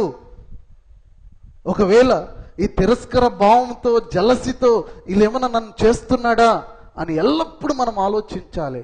మాట దూషణ, నీవు చర్చి అని, చర్చి గొప్ప అని, చర్చి ప్రేమ అని అనేక సార్లు సాతానికి నీవు ఒక ఆయుధంగా వాడబడుతున్నావేమో. జాగ్రత్త, ఆ సాతాను ఎక్కడో లేడు, మనలోనే ఉన్నాడు. ఈ తిరస్కర భావము వేరే రేపి ఆ దేవుని కార్యానికి అడ్డంగా నిలబడింది. ఈ మత్సరంతో కూడిన తిరస్కరణ దేవుని కార్యానికి మన జీవితంలో జరగకుండా అడ్డంకులు సృష్టిస్తుంది. We should find out. ఒకవేళ నువ్వు తిరస్కరిస్తే ప్రియ దేవుని బిడ్డ, నీ జీవితంలో నువ్వు దేవుని కార్యాన్ని ఆపుతూ ఉన్నావు, అడ్డం పడుతున్నావు. జీవితంలో నా జీవితంలో దేవుని కార్యం ఏంటో తెలుసా? పాపి అయిన మనము రక్షించబడి ఆ నిత్యన జీవంలో ప్రభుతో కూడా ఉండేది ఆయన కార్యం. నేను వాక్యాన్ని త్రోసివేస్తే దేవుని కార్యమైన అది నా జీవితంలో జరగడంలే. ఒక సంఘంగా దేవుని కార్యం ఏంటి అంటే, బలహీనులు ఉన్నారు, బలవంతులు ఉన్నారు, అన్ని వింగులు ఉన్నారు, అందరం కలిసి ప్రభు కార్యాన్ని ఇంకా ఘనంగా చేయడం. దాన్ని మనం వినకుండా తిరస్కరిస్తే దెర్ ఇస్ సంథింగ్ అగైన్ మనం అడ్డుగా నిలబడతాం. దెర్ ఇస్ కుటుంబాలుగా దేవుని చిత్తం ఏంటంటే, భార్య భర్త బిడ్డలు అందరం కలిసి దేవుని చిత్తాన్ని తెలుసుకొని ఒక్కొక్కరి బాధ్యతలను చక్రంగా నిర్వర్తిస్తూ మనము మన కుటుంబాన్ని కట్టుకుంటూ ఉన్నప్పుడు, ఆ యొక్క అన్య సమాజంలో మన కుటుంబాలు వెలుగుగా నిలబడినప్పుడు అనేక మందికి సాక్షులుగా మన కుటుంబాలను ప్రభువు నిలబెట్టాలనుకుంటున్నాడు. అయితే వ్యక్తిగతంగా కుటుంబంగా దేవుని వాక్యాన్ని మనం త్రోసివేస్తే దేవుని కార్యం మన జీవితాల్లో జరగకుండా అడ్డంగా నిలబడతాం. అది మత్సరంతో కూడిన తిరస్కరణ అవరోధాలని కలిగిస్తుంది. అదే రీతిగా మూడో విషయం మనం చూస్తే ఈ మనపూర్వకమైన స్వీకరణ సంతోషాన్ని కలిగిస్తుందండి. నీవు దేవుని వాక్యాన్ని నీవు స్వీకరిస్తే, హృదయపూర్వకంగా నీవు స్వీకరిస్తే అది సంతోషాన్ని ఇస్తుంది. చూడండి ఆ యొక్క 46వ వచనం చూద్దాం ఒకసారి. అప్పుడు పౌలు బర్నబాను 47వ వచనం చూడండి. ఇదిగో మేము అన్యుల జనుల యొద్దకు వెళ్ళుచున్నాము. ఏలయనగా నీవు బూదిగంతముల వరకు రక్షణార్థముగా ఉండునట్లు నిన్ను అన్య జనులకు వెలుగుగా ఉంచి ఉన్నానని ప్రభువు మాకు ఆజ్ఞాపించిననిరి. ప్రేమైన దేవుని బిడ్డలారా, ఈ యొక్క సంతోషం ఎందుకు కలుగుతుంది అంటే, ప్రజలు అందరూ కూడా క్రీస్తును, ప్రభువుని వెలుగ్గా ఆయన ఎత్తి పట్టుకున్నప్పుడు ఆయన వలన అందరూ రక్షించబడాలన్నది ప్రభు అయిన యేసు ప్రభు ద్వారా అందరూ రక్షించబడాలన్నది దేవుని కోరిక అయి ఉన్నది, దేవుని ఆశ అయి ఉన్నది. ఈరోజు మీరు నిర్లక్ష్యం చేస్తే, మీరు రిజెక్ట్ చేస్తే సువార్త ఇక్కడికి ఆగిపోదు, ఇంకొకరికి అందించబడుతుంది. మొదట మీకు రావడం ఆవశ్యమే, కానీ దాన్ని స్వీకరించే వాళ్ళ దగ్గరికి అది వెళ్ళిపోతుంది. దేవుని వాక్యాన్ని, దేవుని కార్యాన్ని ఎవరము ఆపజాలము. మనుషులను హింస పెట్టగలమేమో, కానీ దేవుని సందేశాన్ని, దేవుని వాక్యాన్ని ఎవరము కూడా ఏమి చేయలేము. అందుకే అంటున్నాడు, వెలుగుగా ఉండునట్లుగా మమ్మల్ని దేవుడు ఏర్పాటు చేసి ఉన్నాడు. 48వ వచనం చూద్దాం. అన్యజనులు ఆ మాట విని సంతోషించి దేవుని వాక్యమును మహిమపరిచిరి, మరియు నిత్య జీవమునకు నిర్ణయింపబడిన వారందరూ విశ్వసించిరి. ప్రియ దేవుని బిడ్డలారా, మరలా చూడండి, స్వీకరించుట ద్వారా మనము సంతోషాన్ని పొందగలుగుతాం. ఆ వార్తలు విన్నప్పుడు వారు సంతోషించి దేవుని వాక్యాన్ని మహిమపరిచిరి. ఏం చేస్తుంది దేవుని వాక్యం? అది ఒకటి వైపు నిలబడదు. దేవుని వాక్యం విదలజల్లబడితే అది అందరినీ తగులుతూ అందరినీ బాగు చేసుకుంటూ వస్తుంది. అందరూ బాగుపడుతూ పోతే ఏం కలుగుతుందండి? అక్కడ సంతోషం కలుగుతుంది. నా భర్త తాగి వచ్చి ఇష్టం వచ్చినట్టు కొడుతూ నా యొక్క ప్రతి రూపాయిని, ప్రతి సంపాదనను నాశనం చేస్తూ ఉన్నప్పుడు, వాడు ఎప్పుడో పొరపాటున కూర్చొని దేవుని వాక్యాన్ని విన్న రోజు వాడు స్వీకరించినప్పుడు, వాడి జీవితాన్ని అది మార్చినప్పుడు, నా భర్త విషయం నాకేం కలుగుతుంది? సంతోషం కలుగుతుంది. దేవుని వాక్యాన్ని విని బాగుపడి వాళ్ళ జీవితంలో దుఃఖం ఉందనే వాడు ఇప్పటి వరకు ఎవరు లేరండి. ప్రతి విషయంలో కూడా అది నా జీవితాన్ని మార్చినప్పుడల్లా అక్కడ సంతోషం కలిగి ఆ వాక్యాన్ని బట్టి దేవుని మహిమపరుస్తారు రక్షించబడుతున్నవారు. అంతేకాదు, విన్నవారు ఏమవుతారు? నిత్య జీవమునకు నిర్ణయింపబడిన వారందరూ విశ్వసించిరి. ఈ వాక్యాన్ని నువ్వు విన్నావా? నువ్వు ప్రభు ద్వారా నిర్ణయించబడిన వాడివి నిత్య జీవానికి. దేవుని వాక్యాన్ని విన్నవాడు, విని గైకొనువాడు నిత్య జీవానికి వారసులు అవుతారు. నిత్య జీవానికి పాత్రలు కాని వారిని చూసాం. వాళ్ళెవరు? దేవుని వాక్యాన్ని తిరస్కరించేవారు. దేవుని వాక్యాన్ని స్వీకరించే వాళ్ళు ఎవరవుతారు? నిత్య జీవమున కొరకు నిర్ణయింపబడిన వారు అవుతారు. ఇది దేవుని మనసులో, దేవుని విషయంలో సంతోషాన్ని కలిగిస్తుంది. స్వీకరించేవారు వాక్యాన్ని ప్రచురిస్తారండి. ఇంకో గొప్ప సంతోషానికి కారణం ఏంటంటే 49వ వచనం చూడండి. ప్రభువు వాక్యము ఆ ప్రదేశమంతటా వ్యాపించెను.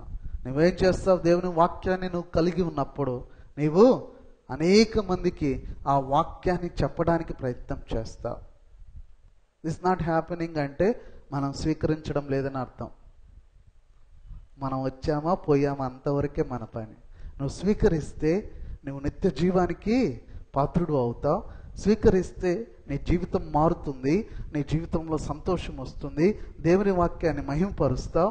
అంతవరకే ఆగిపోవు, వెళ్ళి ఇతరులకు మొత్తానికి చెప్పడం ప్రారంభిస్తావు. చూడు, నా జీవితాన్ని మార్చింది. నా జీవితాన్ని మార్చుకోకుండా నేను ఇతరులకు పోయి ఏమీ చెప్తాను. ఈరోజు అనేక మంది ప్రభు పరిచయంలో ముందుకు వెళ్ళలేకపోవడానికి కారణం ఏంటంటే, ముందు మనం సరిగా లేము. మనం సరిగా లేనప్పుడు ఇతరులకు పోయి ఏం చెప్తామంటూ ఒక ఎక్స్క్యూజ్తో మనము మనకివ్వబడిన దీపమైన ఆ వెలుగైన వాక్యాన్ని కొంచెం కింద, మంచం కింద పెట్టుకొని ఎవ్వరికీ వెలుగు ఇచ్చేవారము లేకుండా అయిపోతూ ఉన్నాం. ఉప్పు దాని సారాన్ని పోగొట్టుకుంటే దాని విలువ ఏంటండి? ఉప్పు తన సారాన్ని పోగొట్టుకుంటే దాని విలువ ఏంటి? దారిలో వేసి దాన్ని తొక్కడానికి తప్ప దేనికి పనికిరాదు. ఈరోజు క్రైస్తవుడు వాక్యాన్ని స్వీకరించక నిస్సారము కలిగిన ఉప్పులాగున్నాడు, సారం లేని ఉప్పులాగున్నాడు. వెలిగించబడుతున్నప్పటికీ కూడా ఆ వెలుగును అందిపుచ్చుకొని ఇతరులు చీకట్లో నడుస్తున్న వారికి వెలుగును చూపలేకపోతూ ఉన్నాడు. సో వాక్యాన్ని నీవు నేను విన్నప్పుడు స్వీకరించడమా తిరస్కరించడమా? ఉన్నది ఉన్నట్టుగా దేవుని వాక్యాన్ని చెప్పినప్పుడు చక్కని అవకాశాలు వస్తాయి. ఆ అవకాశాలను మనమే దేవుని వాక్యాన్ని మరలా అన్వయించుకోవాలి.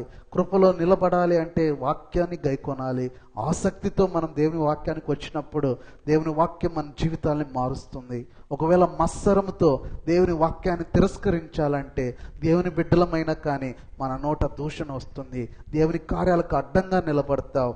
అంతేకాదు తిరస్కరణ మనుషుల్ని హింసించవచ్చేమో కానీ దేవుని సువార్తను అడ్డగించజాలదు. మనందరికి బాగా తెలిసిన కథ ఉంది కదండి, అది వేరే రీతిగా మీకు చెప్తాను. ఒకసారట ఇద్దరు షాప్ కీపర్స్ ఉన్నారట. ఇద్దరు షాప్ కీపర్స్ రోడ్డుకి ఇరువైపులా ఉన్నారు. వారి మధ్యలో రైవరీ ఉంది. వారు ఒకరంటే ఒకరికి విరోధ భావం. ఒకవేళ ఈ షాప్ ఆయనకి ఒక మనిషి కస్టమర్ వస్తే వాడి పండగ అనమాట. వాడికి రాలేదు, నాకు వచ్చారు. వాడికి రాగానే ఇట్టే పండుగ వాళ్ళకు ఒకరికంటే ఒకరు పడదనమాట. ఎవడొచ్చాడు, ఇద్దరు వచ్చారే నాకు ఎవరు రాలేదు. ఇట్లా వారితో మత్సరం వారి హృదయాల్లో బాగా ఇదైపోయింది. బాగా ఒకరంటే ఒకరు పడని స్థితి. ఆ రీతిలో ఉన్నప్పుడు ఒకరోజు ఒక షాప్ కీపర్కి ఒక దూత కనిపించి చెప్పిందట, నేను నీకు ఒక కోరిక ఇవ్వబోతున్నాను. ఏంటయ్యా కోరిక? ఈ కోరిక నువ్వు కోరుకుంటే నువ్వు ఎవరినైతే ద్వేషిస్తున్నావో, ఎవరి ఎడలైతే మత్సరం కలిగి ఉన్నావో, నువ్వు కోరుకున్న దానికి డబల్ వాడికి జరుగుతుంది. నువ్వు ఎక్కువగా గొప్పవాడిని అవ్వాలంటే నువ్వు గొప్పవాడి అవుతావు, కానీ నీకంటే వాడు రెండింతలు గొప్పవాడు అవుతాడు. ఒకవేళ నువ్వు మంచి ఆరోగ్యంతో ఉండాలంటే నువ్వు ఆరోగ్యవంతుడు అవుతావు, నీకన్నా ఆరోగ్యవంతుడై నువ్వు జీవించిన దానికన్నా డబుల్ వాడు జీవిస్తాడన్నప్పుడు ఆ మత్సరం కలిగిన వ్యక్తి అంటున్నాడట, అయ్యా అయితే నాకు ఒక పని చేయి, నువ్వు నాకు ఒక కన్ను తీసేయి. ఎందుకు? అప్పుడేమవుతుంది, నాకు ఒక కన్ను పోతే ఎదుటోడికి 2 కన్ను పోతాయి. ఈరోజు మనము ఆలయంలో కూర్చొని మనము మన కంటిని పొడుచుకోవడానికి సిద్ధపడుతున్నాం. కారణం ఏంటో తెలుసా? ఎదుటోడికి 2 కళ్ళు పోతాయన్న ఉద్దేశంతో. గాయం ఎవరికి? విశ్వాస జీవితంలో మనల్ని మనమే ఇతరుల మత్సరము ద్వేషము కలిగి మనల్ని మనమే గాయపరుచుకుంటూ ఉన్నాం. So let's receive word of God. ఏమండి, మత్సరాన్ని మనం జయించాలి. దుఃఖించు వారితో దుఃఖించడం చాలా ఈజీ. వారు కన్నీరు కాస్తే నేను కన్నీరు కారుస్తా, వాళ్ళ ఇంట్లో చనిపోతే నేను వెళ్తా. దుఃఖించు వారితో దుఃఖించడం చాలా ఈజీ, కానీ సంతోషించు వారితో సంతోషించడంలోనే విశ్వాస పరీక్ష గెలుస్తాం. వాళ్ళ ఇంట్లో పెళ్లి జరిగిందా, బీ హ్యాపీ విత్ దెమ్. వాళ్ళకు చూడు భలే జరుగుతుంది. వాళ్ళకు ఉద్యోగం వచ్చిందా, బీ హ్యాపీ విత్ దెమ్. వాళ్ళు సంతోషిస్తున్నప్పుడు మనం వారితో సంతోషించగలిగినప్పుడే దేవుని ప్రేమను ఒకరినొకరిలో మనం చూడగలుగుతాం. That's the thing. అక్కడ నువ్వు మత్సరాన్ని జయించిన దానవు అవుతావు. వాళ్ళు ఒకటి కొనుక్కున్నారా, ఆ కొనుక్కొని వాళ్ళు ఆనందించిన విషయంలో మనము ఆనందిద్దాం. ఆనందించి వారితో ఆనందించుడని చెప్పాల్సిన సందేశం వచ్చింది ఇప్పుడు క్రైస్తవ లోకానికి. దుఃఖించు వారితో దుఃఖించుడే అని ప్రభువు చెప్తున్నాడు. అది చాలా ఈజీగా ఉంది, కానీ అక్కడికి మంచి జరుగుతూ అన్నీ మంచి అవుతున్నప్పుడు వాడితో పాటు ఆనందించగలిగినప్పుడు ఈ మత్సరాన్ని మనం జయించగలుగుతాం. ఈ మత్సరంతో ఉన్న తిరస్కరణ నిత్య జీవానికి పాత్రలు కాకుండా పోతామేమో. ఒకసారి మనం పరీక్ష చేసుకుందాం.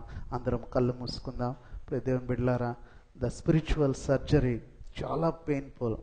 ఆత్మీయమైన ఆ ఆపరేషన్ చాలా కష్టమైంది. అది మన హృదయాలను, మన తలంపులను, మన యొక్క ఆలోచనలను శోధించి ప్రాణ ఆత్మలకు దూసుకు వెళ్ళే ఈ యొక్క వాక్యము నిన్ను నన్ను ప్రతిదినం ఆపరేట్ చేస్తుంది. నువ్వు దేవుని వాక్యాన్ని వింటున్నావు అంటే అది నిన్ను సరిచేస్తుంది. నీలో ఉన్న జబ్బు, నీలో ఉన్న యొక్క పాపం అనే బలహీనత, నీలో ఉన్న పాపం అనే వ్యాధిని నయం చేయగలిగిన టాబ్లెట్టే దేవుని వాక్యం.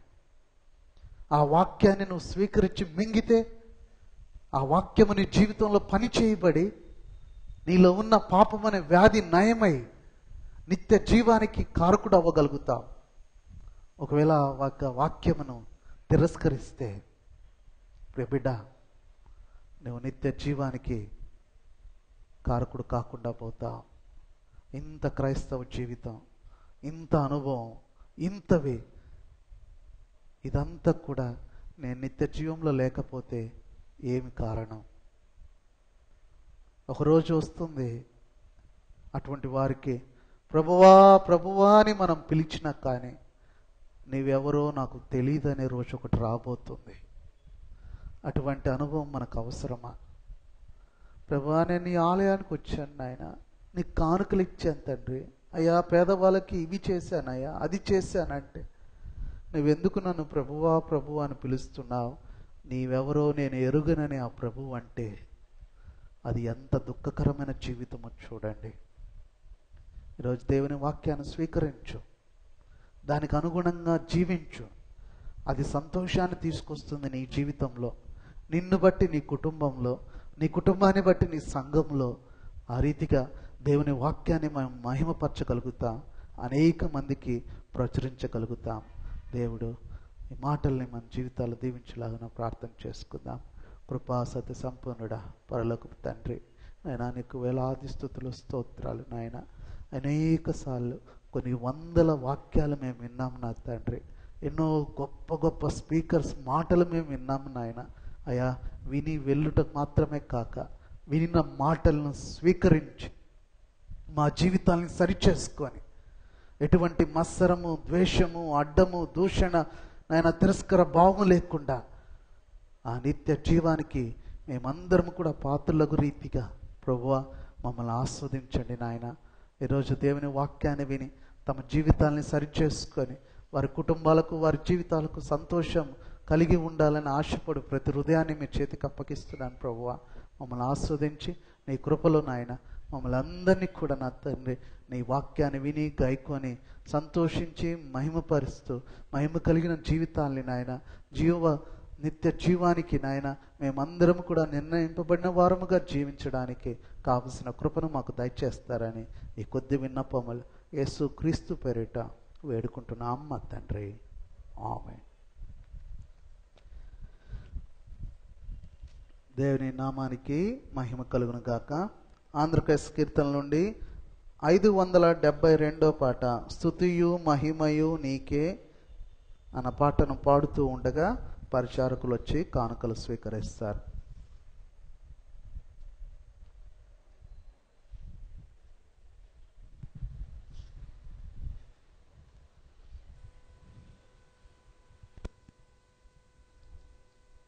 స్తుతియు మహిమయు నీకే, హితికిందివికి నీతి వితాతికింకాతవై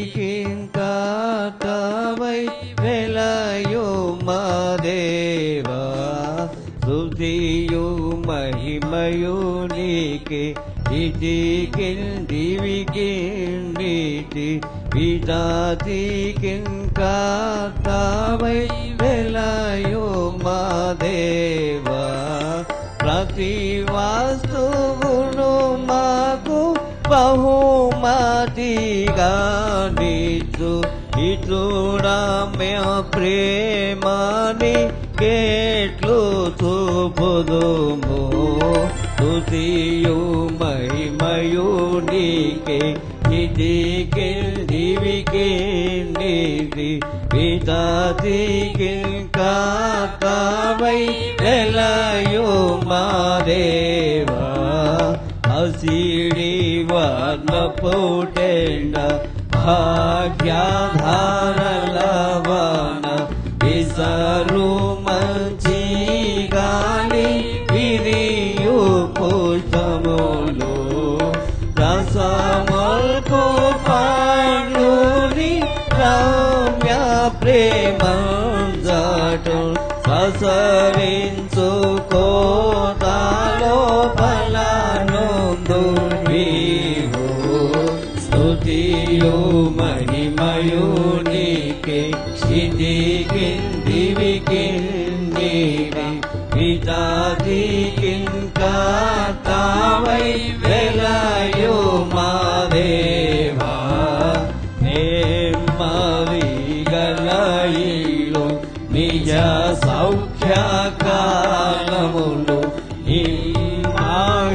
ఫలించు ఐశ్వర్యాధికముల్ ఇమ్మోగా కలిగిన హృదయులమై బంద నామోలు రుణపడియున్నాము నీకు స్తుతియు మహిమయు నీకే క్షితికిందివికి విధాతికి కావై వెలయు మా దేవా పూరితంబులో నరించి దౌర్భాగ్య స్థితి నున్న ధరణికి నీ పుత్రంబు చేసి నరులాకి ధర్మమున కొరతాది చెడు సర్వ వరమూల మార్చిన పరమోపకారి స్తుతియు మహిమయు నీకే క్షితికిందివికి విధాతికి కావై వెలయు మా దేవా జీవంబు ప్రేమను చేమగల్గించెడు పావనాత్మను మాకై పంపితివి దీవెనలెను రెట్ల వారింపను మమ్ము నీవే మలాత్మవాణిని కుమారేసు స్తుతియు మహిమయు నీకే క్షితికిందివికి విధాతికి కావై వెలయు మా దేవా.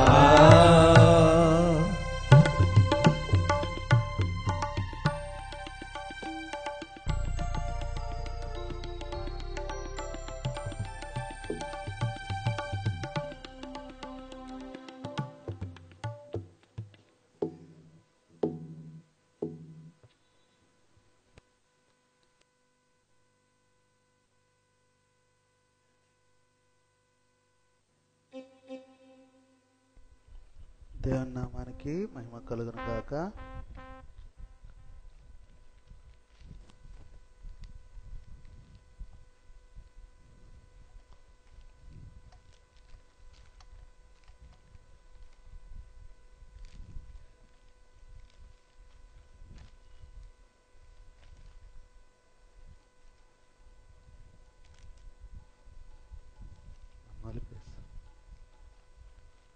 మంచిది. దావులూరి కొండమ్మ కుతని కనుక 200 రూపాయలు ఇచ్చి ఉన్నారు. కె జనార్దన్ రావు కృతని కానుక 200 రూపాయలు ఇచ్చి ఉన్నారు. వికే రాజన్ కుమార్ టీచర్ గారు కానుక 2000 రూపాయలు ఇచ్చి ఉన్నారు.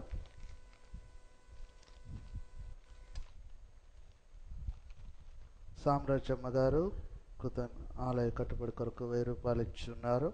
బ్లెస్సీ అండ్ మైటీ కృతజ్ఞ కానుక 500 రూపాయలు ఇచ్చి ఉన్నారు. ఎం దానమ్మ ప్రకాష్ రావు గారు కృతజ్ఞ కానుక 1000 రూపాయలు ఇచ్చి ఉన్నారు. డి ఆశా చరచ్ గారు దశం భాగము 600 రూపాయలు ఇచ్చి ఉన్నారు. డి మేరీ ప్రసాద్ గారు దశం భాగం 1300 రూపాయలు ఇచ్చి ఉన్నారు. మంద స్టాన్లీ గారు ఆలయ కట్టుబడి కొరకు 500 రూపాయలు ఇచ్చి ఉన్నారు. ఎం రీనా సునీల్ ఆలయ కట్టుబడి కొరకు 1000 రూపాయలు ఇచ్చి ఉన్నారు. డి అనిల్ ఆలయ కట్టుబడి కొరకు 1000 రూపాయలు ఇచ్చి ఉన్నారు.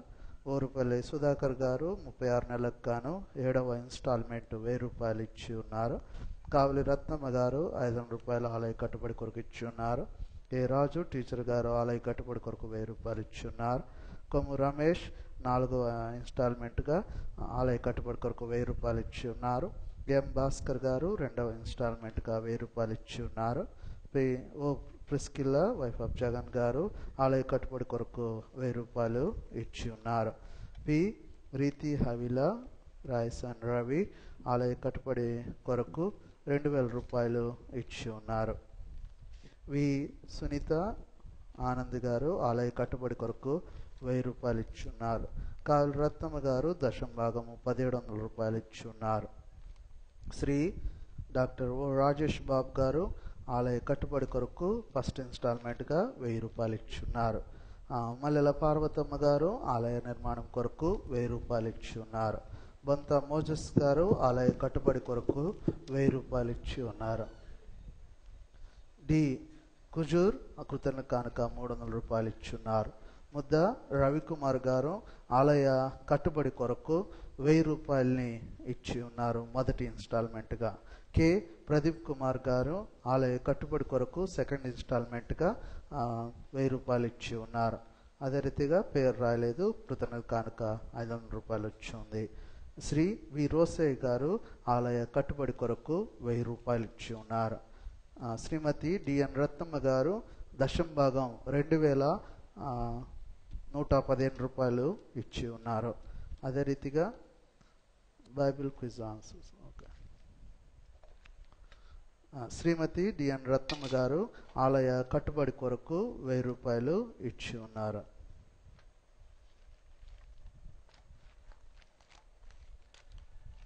ఇవ్వబడిన కానుకలను బట్టి దేవునికి మహిమ కలుగును గాక. ఇచ్చిన బిడ్డలను దేవుడు దీవించి ఆస్వాదించు గాక. ఇవ్వబడిన కానుకల కొరకు ఒంగోలు సత్యవతమ్మ గారు ప్రార్థనలో నడిపిస్తారు. మైక్ ఇవ్వ అక్కడ.